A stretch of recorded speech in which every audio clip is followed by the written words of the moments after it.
Good evening students.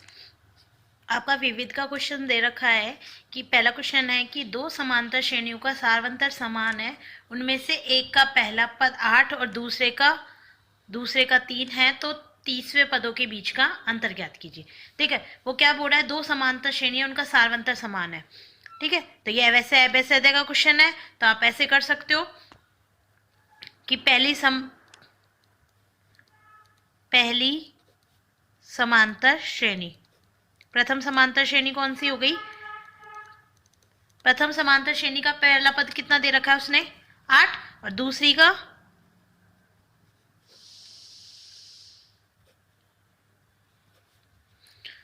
समांतर श्रेणी का प्रथम पद दे रखा है उसने 3। ठीक है, पहली का 8 दे रखा है, दूसरी का 3 दे रखा है। वो बोल रहा है कि दोनों समांतर श्रेणियों का सारवंतर समान है। सारवंतर समान है तो हमने मान लिया कि माना दो सारवंतर कितना है, कुछ भी मान सकते हो।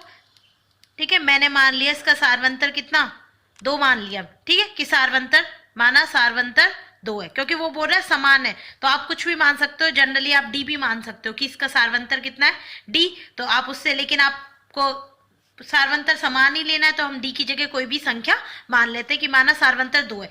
तो अगर सारवंतर 2 है तो पहली समांतर श्रेणी कैसी बन जाएगी?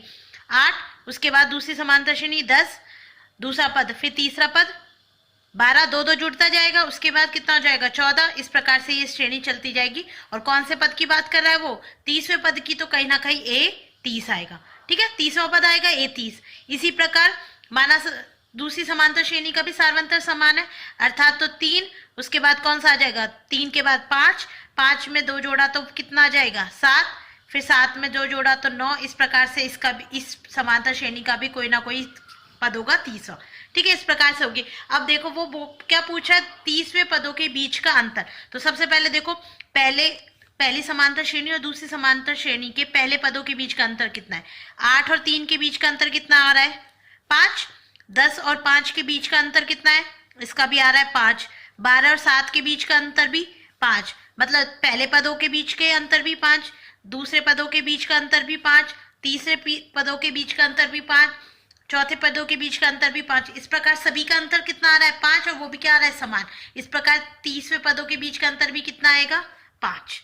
ठीक है, क्योंकि अभेद्य का क्वेश्चन है तो हमें डायरेक्ट तो करने की जरूरत है ही नहीं तो आप सूत्र लगा के भी कर सकते हो, या फिर आपको सिर्फ अभेद्य का क्वेश्चन है तो आपको मुजबानी को करना है। तो आपको पता है कि दो समांतर श्रेणियों का सारवंतर समान है, तो हमने दोनों समांतर श्रेणियों का सारवंतर कितना मान लिया?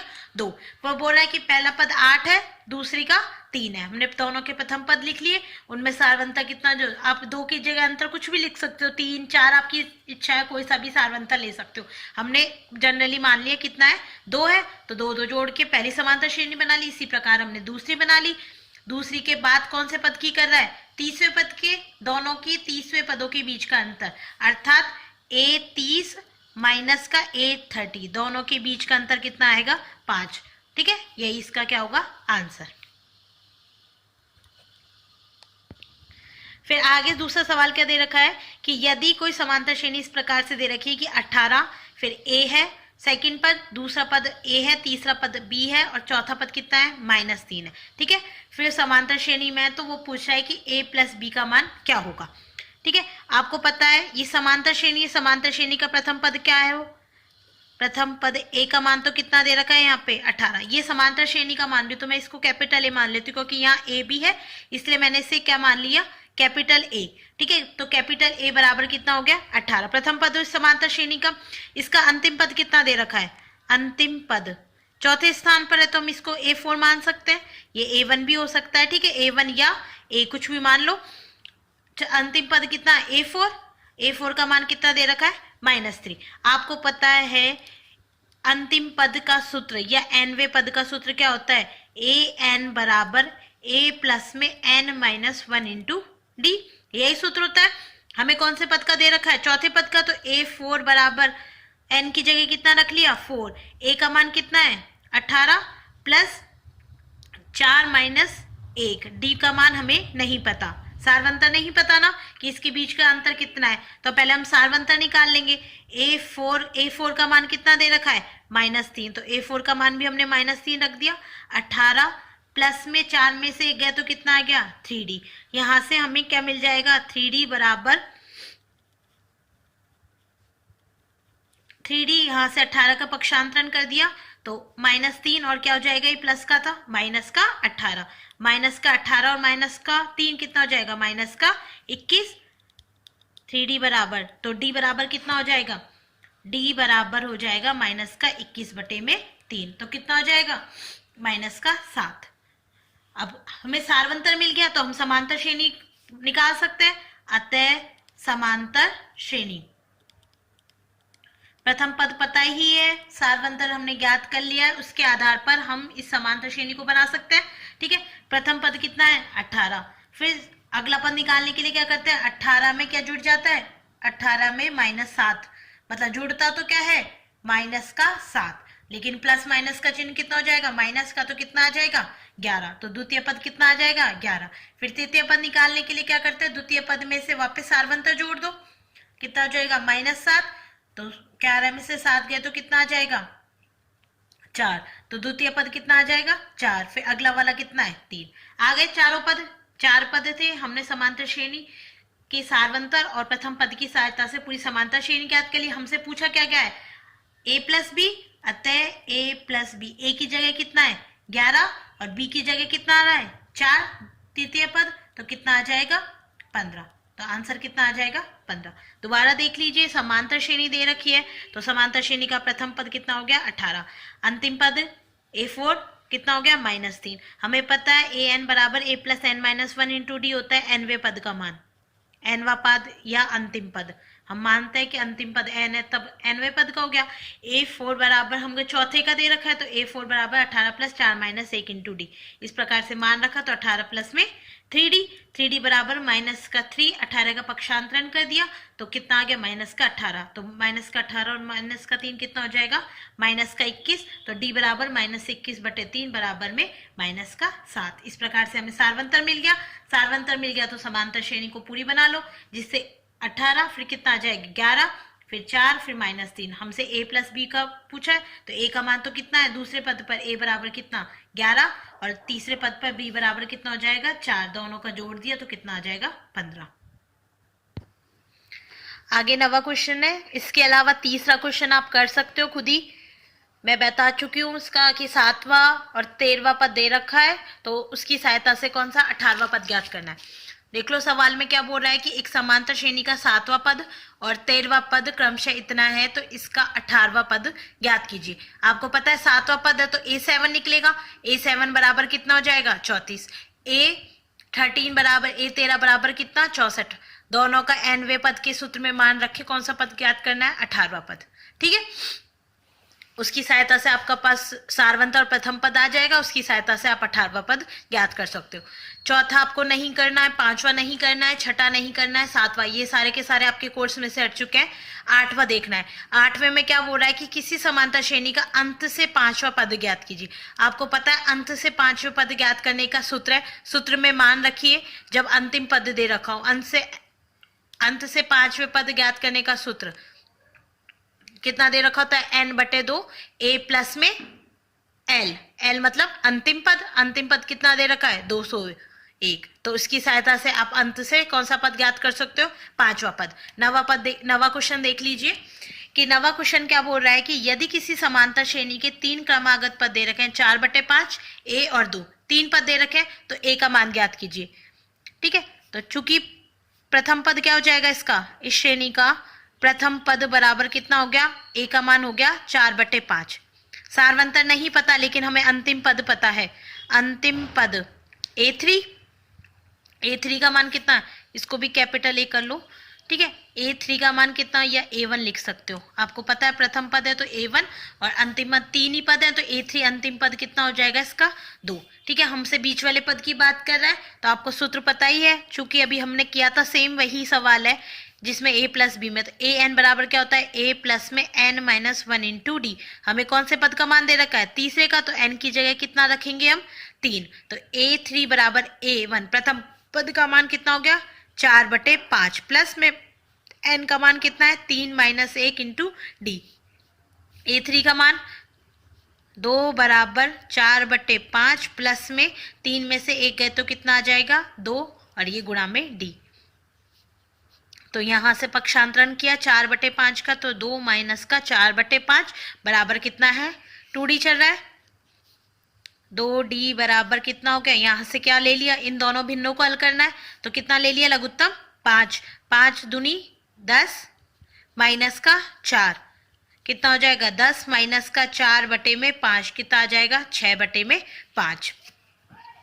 6/5 आ गया 2d का मान, तो d बराबर कितना आ जाएगा 6/5 गुणा में 2। 2 का यहाँ गुणा में नीचे आके भाग में बदल जाएगा तो कितना आ जाएगा 6/10। 6/10 को भी आप सरल कर सकते हो, कितने से 2 तिया 6 2 पंजू 10, तो कितना आ जाएगा सार्वंतर। अतः सार्वंतर d बराबर कितना आ गया 3/5। जब d का मान आ गया तो आप अगले पद को निकाल सकते हो। तो हमसे अतः समांतर श्रेणी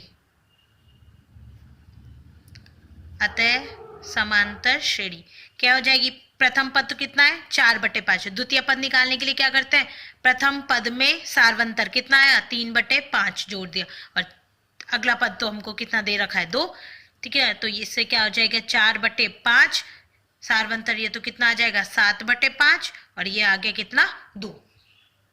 तो इस प्रकार से अतः a का मान, हमसे यही पूछा गया है, अतः a का मान बराबर कितना हो जाएगा 7/5। दोबारा देख लीजिए, 3 क्रमागत पद दे रखे हैं, तो प्रथम पद 4/5 के बराबर, अंतिम पद 2 के बराबर, 3 ही पद दे रखे हैं तो 3 अंतिम पद 2 के बराबर। सूत्र होता है an बराबर a प्लस में n-1 इंटू डी, nवे पद का। हमें लास्ट का पद अंतिम पद का मान कितना दे रखा है 3 की वैल्यू दे रखी है हमें, तो a3 बराबर 4/5 प्लस 3 माइनस 1/2। जब भी आपको कोई भी वैल्यू दी हो उस हिसाब से मान रखना है, ठीक है। यहाँ पे अगर 2 रखा होता, 3 रखा होता, 4 होता तो हमें n का मान उतना ही लेके सॉल्व करना होता। आपको ऐसे सवाल में करवा चुकी हूँ। तो a3 बराबर 2, 4/5, 3 में से गया तो 2 और d, इसको इस पूरे की पूरे समीकरण को हल करके सार्वंतर d का मान ज्ञात कीजिए। d का मान आ गया तो आपको प्रथम पद और सार्वंतर की सहायता से आप पूरी समांतर श्रेणी बना लीजिए। समांतर श्रेणी बन गई तो आप कोई भी पद का मान बता सकते हो। तो यहाँ a का मान पूछा है और a कौन से पद पर है, दूसरे पद पर, तो दूसरे पद का मान कितना हो जाएगा 7/5। आगे क्वेश्चन दे रखा है इस प्रकार से कि कोई संख्याओं का अनुक्रम है, 11वां क्वेश्चन करना है उसके बाद, कि क्या संख्याओं का अनुक्रम 5, 11, 17 और 23 में कोई पद 289 है। अर्थात इस प्रकार से कोई समांतर श्रेणी है। पहले अनुक्रम की बात कर रहा है तो ये समांतर श्रेणी है, तो आपको चेक कर सकते हो आप समांतर श्रेणी है या नहीं है अनुक्रम। कैसे कि प्रथम पद दे रखा है, प्रथम पद और द्वितीय पद के बीच का अंतर, अर्थात 2 क्रमागत पदों के बीच का अंतर क्या होना चाहिए, समान होना चाहिए। समान है तो वह क्या होगी, एक समांतर श्रेणी। समांतर श्रेणी बन जाएगी तो वही यही पूछ रहा है कि इस अनुक्रम में आगे कोई ना कोई पद 229 आएगा या नहीं, इसका कोई पद 229 होगा या नहीं। तो हमको ये चेक करना पड़ेगा कि ये है या नहीं, बस यही पूछ रहा है। तो हमें इस पद की संख्या निकाल लेंगे। तो सबसे पहले इस अनुक्रम का जो प्रथम पद है वो कितना है, दिए गए अनुक्रम का प्रथम पद a बराबर कितना दे रखा है 5, ठीक है। सार्वंतर निकालने के लिए सबसे पहले तो समांतर श्रेणी होनी चाहिए, अर्थात a2 माइनस का a1। तो 11 में से कितना घटाया 5, तो कितना आ गया 6। फिर 17 में से क्या घटाया, सॉरी a3 में से क्या घटाना है a2, अर्थात 17 में से क्या घटा दिया 11। 17 में से 11 घटाया भी तो क्या आ गया 6। तो दोनों का सार्वंतर समान आ गया। इस प्रकार आपने चेक कर लिया। अगला भी पद क्या कर सकते हो, a4 माइनस a3, तो 23 में से कितना घटा दिया 17, तो कितना आ गया 6, अर्थात सबका समान अंतर आ गया।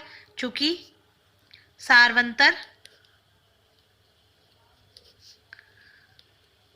सार्वंतर समान है अतः यह एक समांतर श्रेणी है। क्योंकि उसने समांतर श्रेणी नहीं लिख रखा है इसलिए हमको यह जांच करनी पड़ेगी कि ये समांतर श्रेणी है या नहीं पहले तो। अतः यह एक समांतर श्रेणी है। समांतर श्रेणी है तो उसका सार्वंतर समान है और वो कितना हो जाएगा, सार्वंतर d बराबर कितना आ जाएगा 6। समान जो अंतर होता है वही क्या होता है, सार्वंतर समांतर श्रेणी का सबके बीच का अंतर कितना है, 6। तो सार्वंतर d बराबर 6। प्रथम पद मिल गया, सार्वंतर पूछ गया। अब वो ये पूछ रहा है कि इसमें कोई ना कोई पद क्या होगा, 229 है नहीं, तो हम मान लेंगे कि माना, हम इस पद को अंतिम पद मान लेंगे कि माना ये nवा पद है, nवा पद मान लो या अंतिम पद मान लो कि माना nवा पद क्या है, 229। हमने मान लिया कि किसी ना किसी स्थान पर ये 229 आएगा, माना है। अब हम चेक कर लेंगे कि पद है या नहीं है। माना nवा पद 229 है। अब nवा पद है तो nवे पद का सूत्र होता है a n बराबर a प्लस में n माइनस 1 इंटू डी, ये सूत्र होता है। nवे पद का मान अर्थात a n का मान कितना हो जाएगा, 229। a का मान कितना है समांतर श्रेणी के लिए, 5। ठीक है, n का मान तो हमको ज्ञात करना है कि n का मान क्या है। फिर सार्वंतर कितना हो गया, 6। सभी के सारे मान रख दिए, हल कर लीजिए इसे। 299 माइनस का 5 बराबर n माइनस 1 इंटू 6। 299 से 5 गए तो कितना आएगा, 294। 294 n माइनस 1 इंटू 6।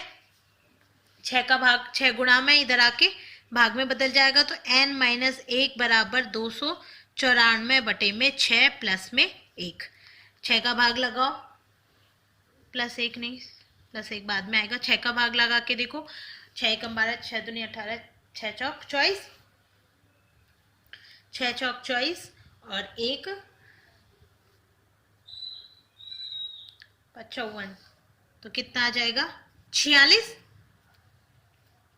6 एकम 6, 6 दूनी 12, 6 18, 6 चौक 24, 4 बचा, फिर कितना हुआ 54, तो 6 9 54, कितना आ गया, 49।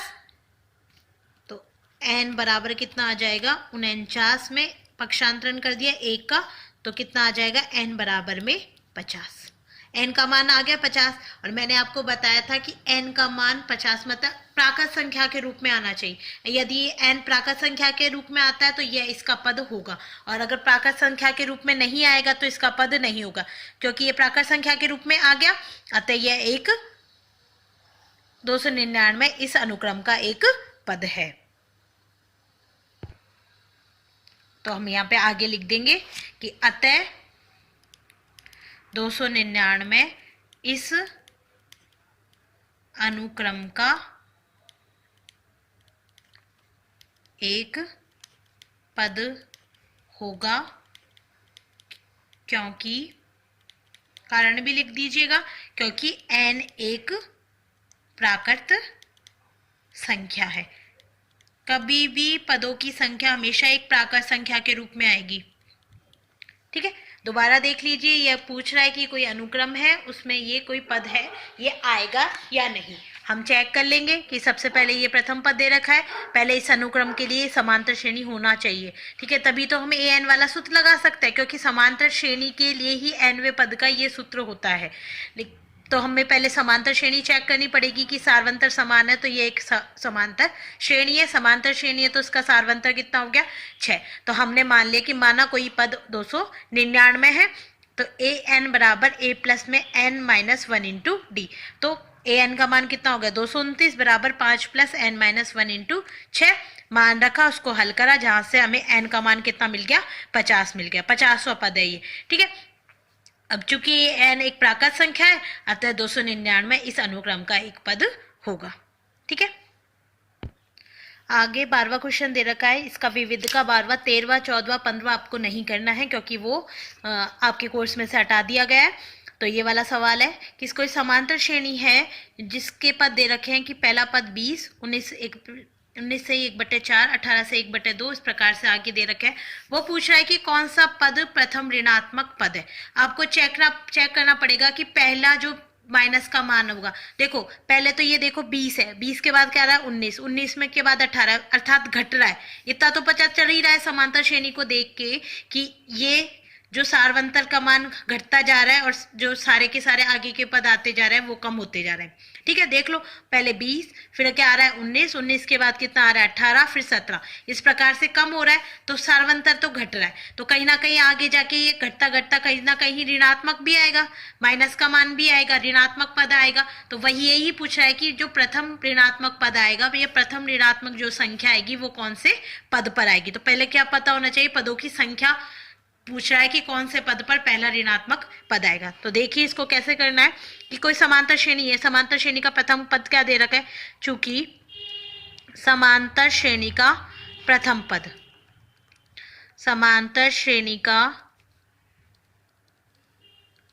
प्रथम पद तो कितना दे रखा है 20। सारवंतर भी ज्ञात कर सकते हो, जब कोई समांतर श्रेणी दे रखी होती है तो आप उसका सारवंतर ज्ञात कर सकते हो।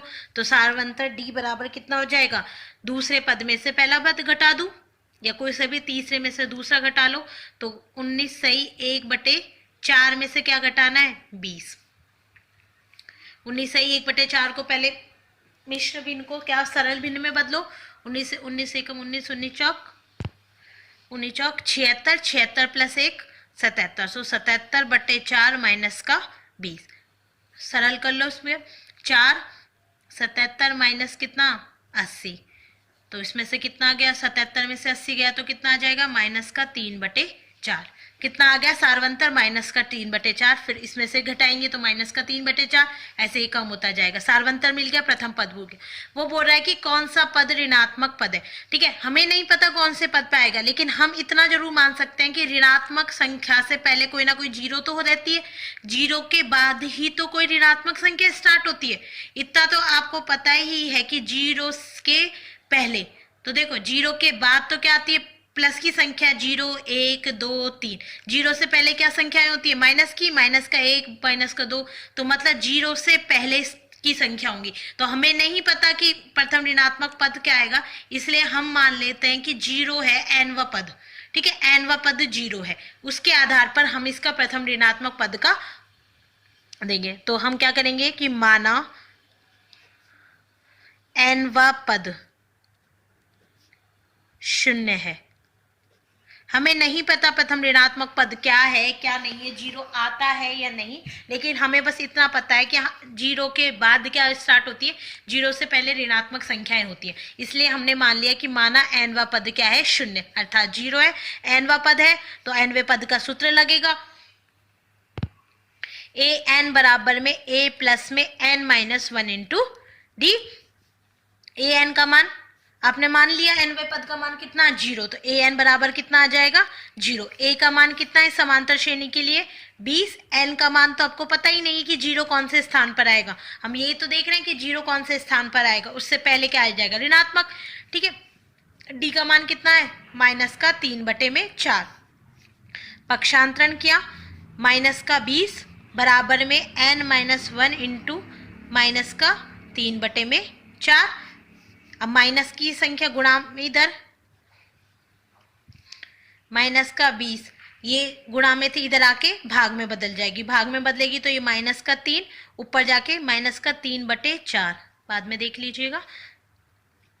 माइनस का माइनस से माइनस कट गया तो माइनस माइनस तो प्लस हो गया, तो 20 सही 3 ऊपर ये 3/4 है, 3 तो नीचे रह जाएगा 4 ऊपर चला जाएगा, तो कितना हो जाएगा n माइनस 1। 20/4 मतलब 80/3, यहाँ से कितना हो जाएगा प्लस 1 पक्षांतरण कर दिया तो n का मान कितना आ जाएगा 80/3 प्लस में 1, तो यहाँ से n का मान निकाल लेंगे। इन दोनों को लघुत्तम ले लिया, कितना आ गया 3, लघुत्तम 3 आया तो कितना ये हो गया 80, फिर प्लस में 3 में लगाया तो ये हो गया 3, तो कितना आ गया 83/3।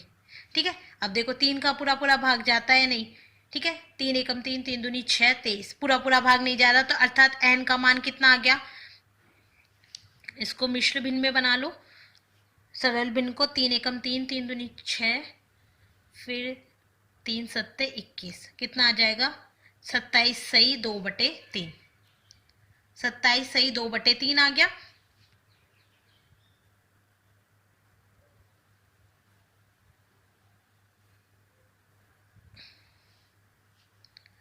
n का मान अब देखो जीरो अगर इस वाली समांतर श्रेणी का कोई पद होता तो n का मान क्या आना चाहिए था? प्राकृत संख्या। इतना तो पता है आपको कि n का मान अगर प्राकृत संख्या होगा तभी वो संख्या उसका कोई ना कोई पद के रूप में होगी, मतलब वो किसी इस समांतर श्रेणी का कोई ना कोई पद होगा। अगर वो n का मान प्राकृत संख्या नहीं है तो वो उसका पद नहीं होगा। अतः जो हमने माना था कि n व पद शून्य, अर्थात इसका इस समांतर श्रेणी का कोई भी पद क्या नहीं है? जीरो। मतलब जीरो इस समांतर श्रेणी में कहीं नहीं आएगा, ठीक है। लेकिन जीरो के बाद, जीरो से पहले क्या आएगी? नेगेटिव संख्या, अर्थात अब उसके बाद 27 के बाद जो अगला पद आएगा वो 27, मतलब 27वां पद क्या होगा? प्लस का, और उसके बाद का पद 28वां आएगा, वो कौन सा होगा? प्रथम ऋणात्मक पद। तो आपको ये चेक करना पड़ेगा, ठीक है। तो n का मान, चूंकि n का मान एक प्राकृत संख्या नहीं है, n का मान एक प्राकृत संख्या नहीं है, अतः शून्य इसका कोई पद, शून्य इसका कोई पद नहीं है। शून्य इसका कोई पद नहीं है, लेकिन शून्य से पहले कोई ना कोई पद होगा। शून्य से पहले वाला पद कुछ ना कुछ होगा, हमें नहीं पता शून्य से पहले कौन सा पद होगा, लेकिन इससे शून्य से मतलब 27वां, लेकिन शून्य या लिख लो, लेकिन 27वां पद इस समांतर श्रेणी का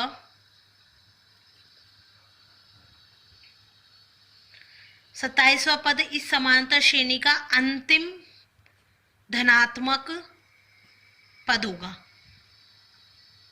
मैं जो लिख रही हूं उसको ध्यान से पढ़ना कि वो बोल रहा है कि कोई पद नहीं है, लेकिन 27 से ही 2/3, ठीक है। तो मतलब इस संख्या से पहले वाले प्राकृत संख्या कितनी आएगी?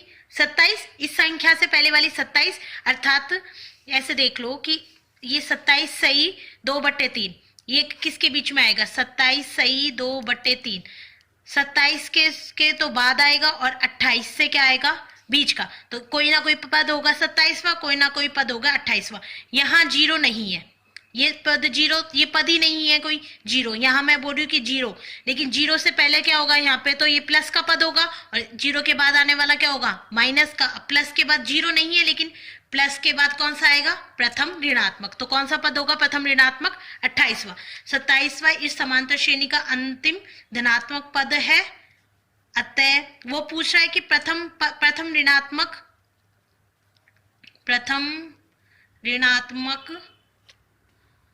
पद 28वां होगा।